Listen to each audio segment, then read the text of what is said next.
la política pública del gobierno de Puerto Rico era la de apoyo a las comunidades migrantes. El gobierno de Puerto Rico, recuerdo que incluso promovió que estas personas tuvieran la suficiente confianza en el Estado como para ir a sacar una licencia de conducir. Y ahora viene la administración Trump y le dice al gobierno de Puerto Rico: quiero los nombres y las direcciones de esas personas que obtuvieron licencias de conducir porque las queremos deportar. El gobierno de Puerto Rico simplemente accedió a entregar esas listas y lo acaban de confirmar. Pueden dar una lucha, pero no tienen evidentemente la voluntad política de hacerlo. Están actuando de manera servil, de manera, ¿verdad?, la forma más colonizada posible, digamos, es la que está asumiendo la gobernadora de Puerto Rico. Y eso es una vergüenza para este país. Hoy me acompaña Mari Narváez de Kilómetro Cero. Gracias por estar aquí. Muchas gracias por la invitación. Mari, cuéntame, ¿qué es Kilómetro Cero? Kilómetro Cero es una organización sin fines de lucro que documenta y analiza y confronta la violencia de Estado, muy particularmente la violencia policial, y hacemos eso junto también a un trabajo comunitario extenso en el que, ¿verdad?, promovemos cambios de narrativas colectivas sobre lo que es la seguridad pública. Nosotros queremos transformar la noción que compartimos de que la seguridad pública, ¿verdad?, moverla de lo policial y punitivo, el castigo, la cárcel, hacia las necesidades, la satisfacción de las necesidades básicas que tenemos. Eso es lo que verdaderamente nosotros entendemos que nos brinda seguridad: tener acceso a salud, tener acceso a una educación pública de calidad, tener acceso a trabajos dignos, tener calles alumbradas, tener, ¿verdad?, un país con unas comunidades robustas que puedan ser solidarias y velarse por sí mismas. Y dentro de eso se han involucrado en el tema de inmigración. Háblame de qué han visto ustedes que está sucediendo en las comunidades desde que Donald Trump entró a la presidencia de los Estados Unidos, pero qué está pasando específicamente en Puerto Rico con el tema de inmigración. En Puerto Rico a nosotras nos sorprendió mucho lo que pasó aquí, porque honestamente, pues, tal vez fuimos ingenuas, pero no lo esperábamos. No lo esperábamos y nos tomó muy desprevenidamente cuando empezaron esas redadas masivas. La propia gobernadora de Puerto Rico había dicho que eso solo iba a pasar en Estados Unidos. Y nosotros nos reconocemos como un país que históricamente ha tenido aquí comunidades inmigrantes, particularmente de la República Dominicana, y son parte de nuestra comunidad. Honestamente no habíamos experimentado este nivel de asedio. Que todos los días hay agentes de ICE en las comunidades inmigrantes en nuestro país buscando estas redadas, y estos arrestos se hacen con una base de perfilamiento racial, que es lo que nosotros denunciamos, ¿verdad? Llegaron diciendo que estaban buscando y arrestando a personas que habían cometido delitos violentos. Eso fue mentira, eso nunca fue cierto, y ya se ha descubierto que la gran mayoría de las personas que se han llevado arrestadas no tienen ningún historial criminal, y son personas que simplemente las arrestaron porque se escuchaban con un acento dominicano, porque por su color de piel los agentes entienden que son dominicanos, porque hay una percepción de que las personas dominicanas son más oscuras que las demás, cosa que es un poco absurdo, porque en Puerto Rico hay una gran población de personas negras, y pues por unos asuntos que tienen que ver, ¿verdad?, con la racialización. Estos derechos se han estado violando sistemáticamente en todas estas comunidades. Y eso que tú mencionas de que la gran mayoría no tiene récord criminal, lo admite la misma administración de Trump, cuando dice que en Puerto Rico han deportado a unas 500 personas y de esas menos de 80 tenían un récord criminal. E incluso de esas 80, el crimen, el cargo en su contra es que los habían deportado y volvieron a ingresar. Así que ya sabemos que eso no es el caso. Sin embargo, la gobernadora de Puerto Rico, Jennifer González, primero, como dices tú, dijo: la comunidad inmigrante de Puerto Rico, la comunidad dominicana, no se tiene que preocupar. Después dice: no, están buscando a criminales. Ahora que sucede esto, ¿qué piensas tú de esa contradicción? Bueno, ella pudo tal vez haberse al principio dejado llevar por la noción de que yo creo que ella no tenía ninguna corroboración de lo que dijo originalmente, de que eso no iba a ocurrir en Puerto Rico. Creo que actuó ligeramente para ser una gobernadora o una futura gobernadora, porque lo está diciendo desde la campaña. Sin embargo, aún si ella tenía algún tipo de seguridad de que eso no iba a ocurrir aquí, cosa que dudo mucho, el problema es que a partir de ese momento no ha asumido, ¿verdad? A partir de ver que en efecto han venido a asediar a las comunidades migrantes en este país, ella no ha tenido acciones afirmativas de defensa y protección para esas comunidades. Así que, pues, ¿por qué hacerse la que le preocupaba y la que esto no iba a ser un problema? Pero si cuando ves el problema de frente no estás actuando afirmativamente para extender unas protecciones básicas a esa comunidad. Así que, pues, es inconsecuente, es completamente insuficiente su esfuerzo. Sí, que vamos a decir que en efecto la sorprendió, que ella no se esperaba esto. Pero no hemos escuchado a la gobernadora decir no estoy de acuerdo con que esto suceda en las comunidades de Puerto Rico y tampoco tomar una acción en contra de la política pública de la administración de Trump. Tú dices que es la primera vez que vemos un asedio como este y honestamente yo no había visto imágenes como las que vimos en el Hotel de la Concha, donde arrestaron a más de 50 trabajadores que estaban haciendo un trabajo en el hotel en San Juan y se los llevan así, frente a celulares, tomando video de esta operación. ¿Estoy correcta en decir que no habíamos visto operaciones como esas anteriormente?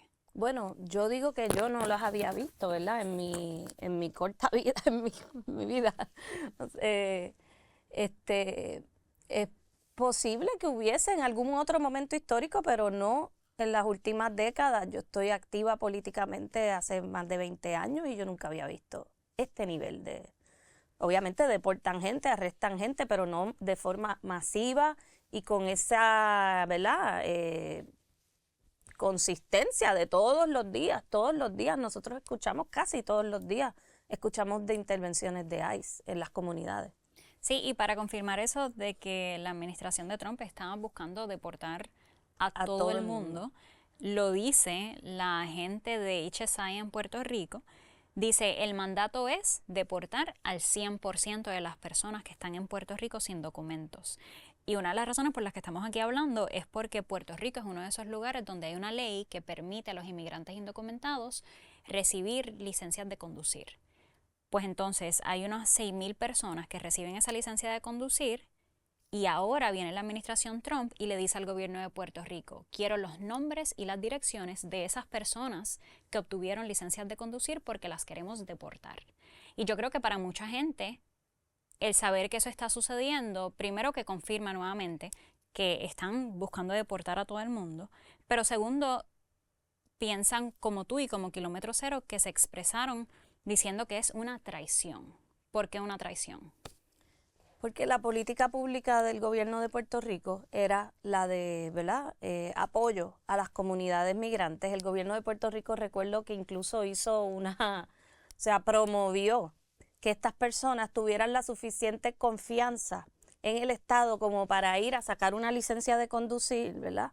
Que fue de hecho un reclamo que vino de la propia comunidad dominicana. ¿Verdad?, que aboga por diferentes asuntos que mejorarían o que mejoran su vida en Puerto Rico. Y el gobierno les abrió paso, promovió, insistió en que tuvieran la confianza de ir. Se partió de la premisa de que eran unos datos obviamente confidenciales, porque no se iban a utilizar en contra de estas personas para asediarlas por no tener su estatus migratorio regulado. Y entonces ahora ese mismo gobierno, porque el gobierno de Puerto Rico es uno solo, aunque sean diferentes administraciones, la política pública es la política pública. Ese mismo gobierno entonces pues utiliza esos datos de manera... ¿verdad? Ni siquiera peleando, digamos, el gobierno no se ha resistido, el gobierno, aquí todos sabemos que el gobierno federal va a tener la supremacía legal en muchos aspectos, esto es una colonia, nadie se llama engaño, pero hay una voluntad política que tú pudieras ejercer, ¿verdad? Y hay mecanismos legales y hay mecanismos para resistirse a esos mandatos. Y el gobierno de Puerto Rico simplemente accedió a entregar esas listas y lo acaban de confirmar, a pesar de que ya la comunidad sabía que se estaban usando esas listas. Las comunidades lo sabían, lo habían denunciado, lo decían, que estaban viniendo con las fotocopias de sus licencias a arrestarlo. El gobierno lo que hace ahora es, pues, oficializar y divulgar lo que ya hizo hace meses atrás y que mínimamente debieron haberlo anunciado ellos.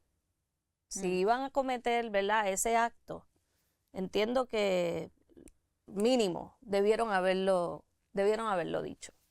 Y es una contradicción en el sentido de que en Estados Unidos también hay jurisdicciones y estados como en California donde tú puedes obtener una licencia de conducir aunque no tengas documentos. Pero a la vez vemos que eso se da porque es un estado con esa política pública pro-inmigrante. En Puerto Rico ves también ese pensar de que los políticos tienen una retórica pro-inmigrante, pero a la hora de la verdad, si le dices a esa comunidad, te voy a dar una licencia y te voy a proteger, cuando venga el gobierno federal queriendo tomar esas acciones, pues en lugares como California, vemos jurisdicciones que se enfrentan al gobierno federal y dice, no vamos a cooperar porque esta gente nos dio su confianza. En Puerto Rico aparentemente no vemos esa protección, porque como dices tú, acaban de confirmar que en efecto le dieron esa información al gobierno federal. La gobernadora dice que no tienen opción, que ella tiene las manos atadas porque Puerto Rico depende de fondos federales y que si Puerto Rico se niega a cooperar con el gobierno federal, esos fondos estarían en peligro. Sin embargo, vemos jurisdicciones en los Estados Unidos que han retado al gobierno federal y han llevado al gobierno federal a corte, y las cortes en ocasiones han bloqueado los esfuerzos de la administración Trump por cortarle los fondos federales.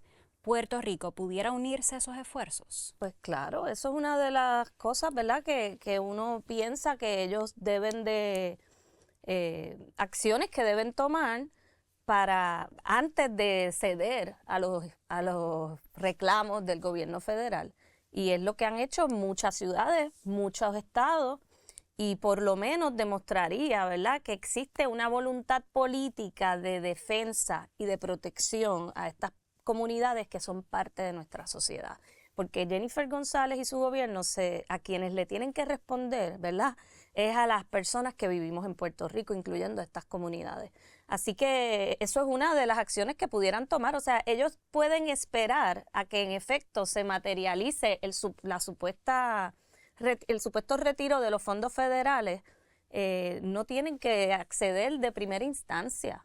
Pueden dar una lucha, pero no tienen evidentemente la voluntad política de hacerlo. Están actuando de manera servil, de manera, ¿verdad?, la forma más colonizada posible, digamos, es la que está asumiendo la gobernadora de Puerto Rico. Y eso es una vergüenza para este país, porque este país en muchas ocasiones se ha resistido a violaciones sistémicas de derechos, se ha resistido a atropellos de parte del gobierno federal y de Estados Unidos, y no solamente han sido los independentistas, también ha habido circunstancias en las que personas del partido, ¿verdad?, del partido estadista y otras ideologías también han hecho lo propio. En el caso de la gobernadora González, sabemos que ella ha apoyado a Trump, lo apoyó en su campaña para la presidencia en estas elecciones, pero hay una contradicción política porque entonces su retórica también es pro-inmigrante en Puerto Rico. Cuando se le ha pedido en el pasado que explique esa contradicción, ella simplemente ha dicho que el issue de inmigración no tiene que ver con la comunidad de aquí. ¿Qué me dices tú de esa contradicción política que está enfrentando la gobernadora en este momento? Que por una parte apoya al presidente y por otra parte habla de manera favorable a la comunidad dominicana en Puerto Rico. Suena bastante descabellado, suena incoherente muchas veces este tipo de paradojas, ¿verdad?, de situaciones. Yo creo que el interés por la comunidad inmigrante no parece ser un interés genuino. No creo que es lo suficientemente robusto, digamos, como para sostenerse en un momento de crisis, que es en última instancia en los momentos de crisis cuando las personas nos probamos y las instituciones se prueban, ¿verdad? Porque en los momentos en que todo está bien, pues no hay dificultades y no hay retos y no hay contradicciones que acatar. Así que me parece que ella está actuando políticamente, está queriendo lucir como amiga del gobierno de Trump, total, hasta personas allegadas a Trump se le han también resistido a él y lo confrontan con sus políticas descabelladas y borderline psicópatas en ocasiones, ¿verdad? Y la gobernadora no está haciendo nada de eso, ella se está dejando llevar por el interés político partidista, no sé qué piensa que puede sacar, ¿verdad?, de esa relación con el presidente, que la ha ignorado constantemente, lo hemos visto. Ellos no tienen ningún interés en, en el gobierno de Jennifer González en Puerto Rico, pero quienes están pagando las consecuencias son personas de carne y hueso, personas que están aquí de forma, ¿verdad?, que están vulnerables ya de por sí porque llegaron a este país en condiciones extremas y precarias, personas que están buscando una mejor vida y que llegan aquí y ahora están sujetas a que se vengan a arrestarlas a sus casas. Esto implica transportarlos a cárceles lejos de Puerto Rico, en Estados Unidos, algunas veces por allá, por Laredo, Texas, o por Luisiana, cortar toda comunicación con sus familiares, estar en cárceles, porque les llaman centros de detención, pero estos son cárceles, sin haber cometido delitos, ni crímenes, ni nada por el estilo, mucho menos crímenes violentos, y estar pues en una cárcel de gran hacinamiento, con unas condiciones terribles. Cárceles, algunas de estas cárceles estaban a punto de que las cerraran, incluso por violaciones de derechos civiles, etcétera. Y que se viole su derecho al debido proceso de ley, que lo tenemos todos, los migrantes tienen derechos también.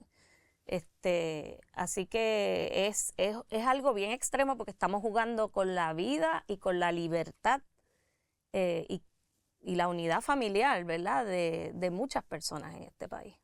Hay gente que dice que estas personas sí han cometido crímenes porque están en territorio de los Estados Unidos de manera ilegal. ¿Qué dices tú? La inmigración no es un crimen, eso es un asunto. La mayoría de estas personas que están interviniendo tienen ya procesos administrativos en curso para estabilizar, ¿verdad?, su estatus migratorio. Cuando las personas llegan de otro país, cuando emigran o inmigran, en el caso nuestro, eso se resuelve de manera administrativa, es un proceso administrativo, no es un proceso criminal. Uno no es un criminal por haberse ido a otro país.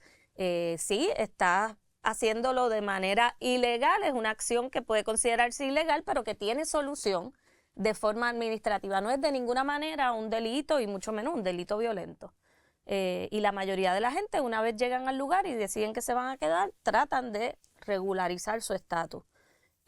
Así que eso es una narrativa que lo que quiere es criminalizar a estas personas para, ¿verdad?, cortar los lazos de solidaridad y de ayuda y de comunidad que podamos brindarles, como siempre lo hemos hecho, porque en este país pues siempre hemos tenido a estas comunidades en nuestra sociedad. Háblame de qué efecto están teniendo estas redadas en las comunidades, porque yo he estado en Barrio Obrero y la gente de ahí me dice, mira, están partiendo en dos estas comunidades porque están sacando a gente que es parte de la fibra social, que interactuamos todos los días con estas personas. Y esto está teniendo un efecto de separarnos. Háblame de qué has visto tú, de qué está pasando en estas comunidades cuando se llevan a personas de esa manera. Sí, es una situación bien difícil, hay mucho terror, realmente, hay mucho miedo. Las personas inicialmente se estaban aislando, no estaban yendo a trabajar. Eso tiene unas implicaciones muy serias, ¿verdad?, para personas que viven de semana en semana. sabemos que la deserción escolar, eso no lo digo yo, lo dice el propio secretario de Educación, se ha disparado entre las personas, entre las familias, ¿verdad? Entre la niñez inmigrante no está yendo a las escuelas, hay hasta un 60% en algunas comunidades de deserción escolar, de niños que no están recibiendo la educación. No están yendo a buscar servicios médicos las personas migrantes. Yo he tenido, me consta de conocimiento, he tenido casos que he tenido que referir a la ACLU, que tiene una colaboración con el Colegio de Médicos, de personas con hernias, de personas con situaciones extremas, bien graves, urgentes de salud, y que no se han ido a chequear porque tienen miedo de ir a un hospital. Así que hemos tenido que hacer diferentes gestiones para que el Colegio de Médicos asigne a médicos, etcétera. Estamos como en un tiempo en el que hay que actuar de forma clandestina para recibir servicios básicos. Estos son seres humanos que no importa su origen nacional, se enferman igual que tú y que yo. Y que en cuántas ocasiones si uno se enferma y no va a un médico, ¿cómo estás exponiendo tu vida? O sea, esto es un asunto de vida o muerte. Y bueno, ellos lo saben. Sé que ha habido movilizaciones en estas comunidades para apoyar, pero ha sido limitado porque, ¿verdad? Las iglesias, los centros comunitarios no tienen suficientes recursos como para garantizar todas estas necesidades. Yo sé que llevan compras a algunas personas, que las ayudan a llevar a los niños a la escuela y hacen de tripas corazones, pero la comunidad no tiene suficientes recursos para resolver, estabilizar esta situación.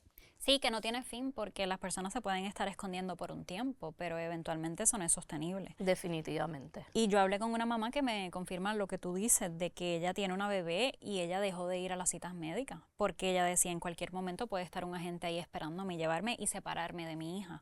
Y me contaba de la experiencia de dos personas que ella conoce que fueron a comprar comida en el colmado para hacer cena y ahí se los llevaron. Entonces eso sí ha sembrado ese terror en la comunidad. Y una de las cosas que me llamaba la atención es que en este reportaje de NPR, donde hablan del tema de las licencias de conducir, una de las cosas que dice esta representante de la administración Trump es que también ha aumentado el número de llamadas de venganza, como le dice ella. O sea, que personas que están llamando para reportar a personas sin documentos, que dicen mi vecino, que quizás el vecino con el que tuve un problema, te estoy llamando para decirte que es indocumentado, que lo vengas a buscar. O mi ex esposa es indocumentada para que la vayas a buscar. Primero quiero tu reacción a eso, pero también que eso tiene ese efecto de sembrar ese miedo de que en cualquier momento hay personas que te conocen que te pueden estar reportando. Eso que dice esta señora, a mí me incomoda porque parecería que está adjudicándole, digamos, la responsabilidad a la propia comunidad, ¿verdad? Como quien dice, la propia comunidad nos está dando los leads para ir a arrestar a estas personas, cuando sabemos que ellos están haciendo un montón de trabajo de inteligencia desde el principio y que tienen montones de recursos y formas, bueno, tienen acceso a los datos del gobierno, imagínate.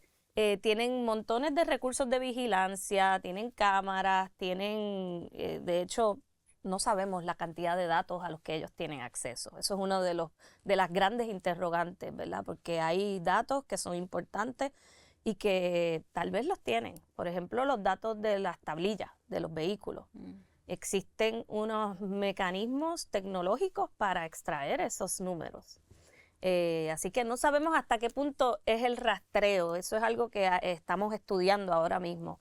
Que se está viendo en Puerto Rico y en Estados Unidos, muchos métodos de vigilancia. De vigilancia, exactamente. Eso es algo que estamos analizando para ver cómo se responde a esa realidad. Entonces, adjudicarle la responsabilidad a 10 o 12 personas que llamen a esta línea porque tengan asuntos personales con alguna persona inmigrante, me parece que a lo mejor es cierto, pero lo está narrando como si fuera la razón por la cual ellos están pudiendo hacer este trabajo. O sea, le está adjudicando la responsabilidad a estas supuestas personas que están dando esta información, y eso me parece que no es representativo de lo que nosotras hemos vivido históricamente en este país, que es realmente, ¿verdad?, una convivencia. No es que no haya habido, porque aquí en Puerto Rico siempre ha habido racismo contra la población dominicana y haitiana particularmente, pero ha habido grandes espacios de convivencia. Y nosotros nos hemos, tú sabes, nos casamos y tenemos hijos y tenemos esto y convivimos y todo el mundo tiene familia dominicana y cuando vamos allá, vemos, o sea, ha habido una convivencia muy estrecha con esta poblaciones, particularmente con la dominicana, que no es la única que está asediada. Y creo que la solidaridad tiene que predominar, sobre todo en este momento. Como te digo, estamos hablando de riesgos a la vida, riesgos a la libertad. Estamos hablando de cosas muy serias. Y entonces lo que yo le digo a esta señora es que se fije en quiénes ella cree que están protegiendo a estas comunidades en el día a día. En el día a día somos nosotros los que estamos, ¿verdad?, pendientes, los que estamos yendo al supermercado, los que estamos, e insisto en que eso es algo que tenemos que hacer. Si no lo estás haciendo ya, por favor, verifica quién en tu calle puede ser una persona inmigrante. Usemos nuestro estatus, ¿verdad?, que nosotros pues somos puertorriqueños, vamos a usar eso a favor de estas personas, vamos a salir adelante, vamos a levantar nuestra voz. Ayer fueron unos alguaciles a una casa en una urbanización de inmigrantes y había una amenaza de arresto y salió una vecina a gritar cuáles son tus derechos, no les abras la puerta, ellos tienen que traer una orden firmada por un juez, no salgan, quédense adentro, y así sucesivamente los alguaciles se montaron en el carro y se tuvieron que ir. Pues así tenemos que hacer. ¿Dónde en nuestra comunidad hay una persona dominicana o de cualquier nacionalidad que pueda estar en riesgo? ¿Qué podemos hacer por esa persona? Vamos a estar pendientes, quién se acerca, quién no se acerca. Vamos a gritar en los chats, vamos a decir dónde está ICE. Eso se está haciendo en este país hace rato. A cada rato nos enteramos por chats, están en paseo, se están llevando a los jardineros, se están llevando a las empleadas domésticas. Ese es el país que yo conozco y que le quiero informar a la señora Rebeca González que esas comunidades son las que predominan, las comunidades de solidaridad predominan en este país. Y cuando estuve en Barrio Obrero hablé con una pastora que ella me dice, yo soy como mamá gallina, yo los protejo y aquí no entran los agentes de ICE porque este es un santuario seguro y cuando yo me tengo que encerrar aquí para protegerlos lo hago. Así que ella también me habló de esa solidaridad que se da en estas comunidades, además de que lo hemos visto cuando se dan estos videos, a veces cuando llega una yola con personas que están entrando a Puerto Rico, tú escuchas a puertorriqueños diciendo, corre, siéntate aquí, escóndete que te vamos a proteger. Vemos esa solidaridad y también vemos a nivel político que en Puerto Rico no pega ese discurso antimigrante. O sea, tú no escuchas a los políticos haciendo campaña de que vamos a deportar, porque no es algo que en general tiene pegue en Puerto Rico. Así que yo creo que ahí es donde se ve esa contradicción. Tú me hablabas de que esto también es un tema colonial, porque tenemos esa cercanía geográfica, pero también cultural, con personas como la comunidad dominicana y la gente que llega a este país, pero por otra parte tienes que somos colonia de los Estados Unidos y tenemos que seguir sus leyes porque ellos dicen, este es nuestro territorio y aquí mandamos. Háblame de cómo tú ves esos temas coloniales en este tema de la inmigración. Pues eso es un asunto que yo creo que siempre lo trato de levantar porque no podemos hacernos de la vista larga de que esta situación nos toca de una forma extraordinaria y sumamente contradictoria, pues porque somos colonia, porque se supondría que nosotros, por ejemplo, como tú dices, esto es la misma plataforma geográfica que la española, ¿verdad?, que la República Dominicana y Haití. Nosotros tenemos, por decir, o sea, hasta los mismos próceres en nuestra historia, compartimos próceres. Eugenio María de Hostos está enterrado en Santo Domingo. Hay una historia, una cultura. Nosotros compartimos más con Dominicana, culturalmente, históricamente, antropológicamente, que con Estados Unidos, y hay que cuestionar siempre, y yo no lo digo porque yo, por ejemplo, sea independentista, que lo soy, Pero no lo digo por eso, lo digo porque nosotros somos una colonia de Estados Unidos y eso sí que es un crimen internacional. Las colonias no se supone que existan a nivel internacional. Eso es un crimen y Estados Unidos puede llevar aquí 100 y pico de años, no hay no hay duda de eso, pero no, eso no lo ha legitimado políticamente. Su presencia en Puerto Rico sigue siendo colonial, sigue siendo impuesta y nosotros no tenemos todavía, no hemos tenido un proceso de autodeterminación. Entonces hay que cuestionarse quiénes son los que están aquí de forma ilegal. Son los caribeños que comparten con nosotros unas islas sumamente similares, que hablan como nosotros, que vienen aquí y somos familia, o son los que están aquí por vía de una invasión militar y que 100 y pico de años después no ha habido un proceso de autodeterminación para el pueblo de Puerto Rico. Eso no se nos puede escapar, porque nos pone en una situación crítica. Una vez más tenemos que ser entonces plataforma, ¿verdad?, para las acciones abusivas, violentas e imperiales de Estados Unidos en la región. Y tú también mencionabas que lo que estaba pasando en Puerto Rico con estas redadas es parte de un patrón global de autoritarismo. ¿A qué te refieres con eso? Bueno, definitivamente todo esto que estamos viendo, ¿verdad? Nosotros que documentamos la violencia policial lo hemos hecho durante tantos años.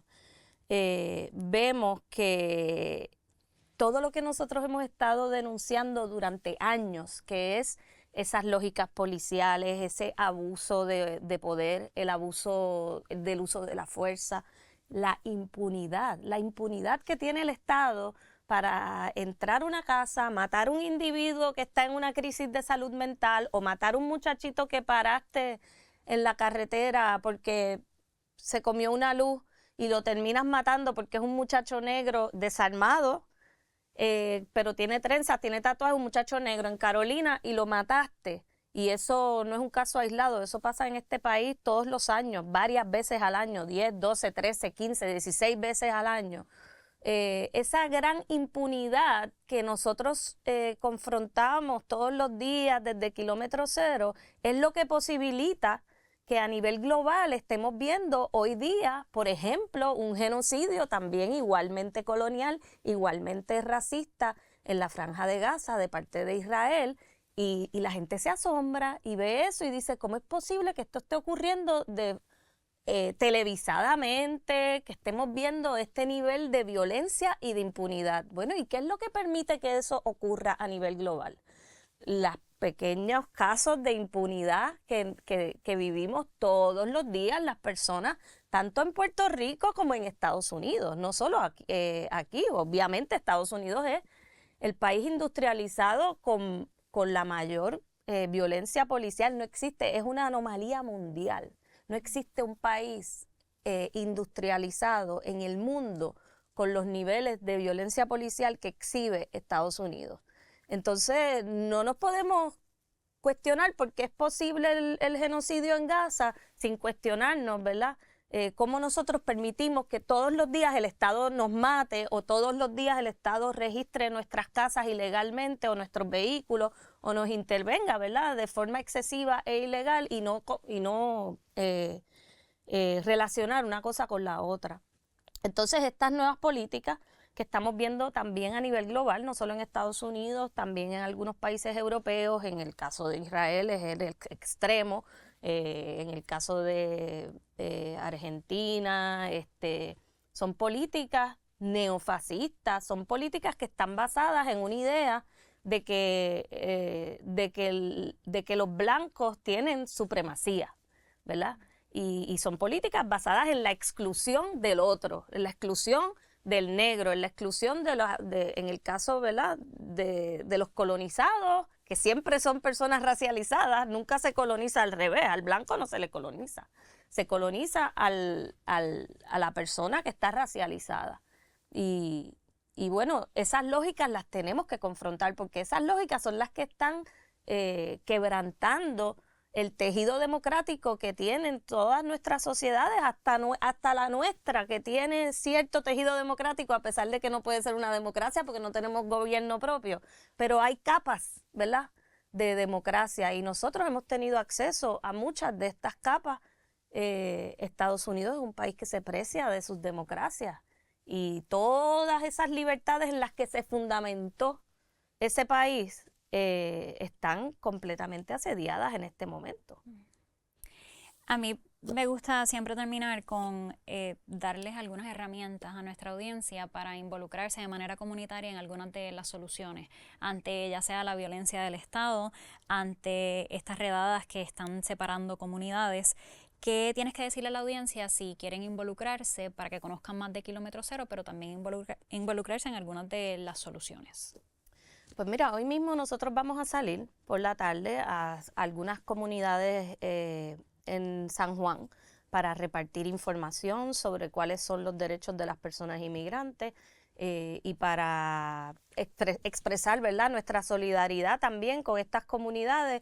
Lo más básico, lo que dije, hay que saber quiénes cerca de nosotros son personas que están vulnerables a ser intervenidas por ICE y darles apoyo. Vamos a llevar a sus hijos a la escuela, vamos a llevarles la compra, vamos a preguntarle qué necesitan. Nosotros a veces no tenemos dinero, pero tenemos acompañamiento, tenemos pues lo de velarse, todo lo que, ¿verdad? Dar información, repartir, mira, por aquí están, yo soy una que si yo me entero de una redada en tal sitio, yo tengo una gente a la que le escribo, mira, aquí están los de ICE, como quien dice, desaparécete, vete para otro lado. Con Kilómetro Cero pueden escribirnos a nuestras redes sociales, Kilómetro Cero PR, KM0PR en Instagram, las demás Kilómetro Cero PR, o a info@kilometrocero, cero de número.org. Y hay muchas actividades y gestiones en las que se pueden involucrar, empezando por capacitarse, por ejemplo, para llevar estos talleres sobre nuestros derechos a diferentes comunidades.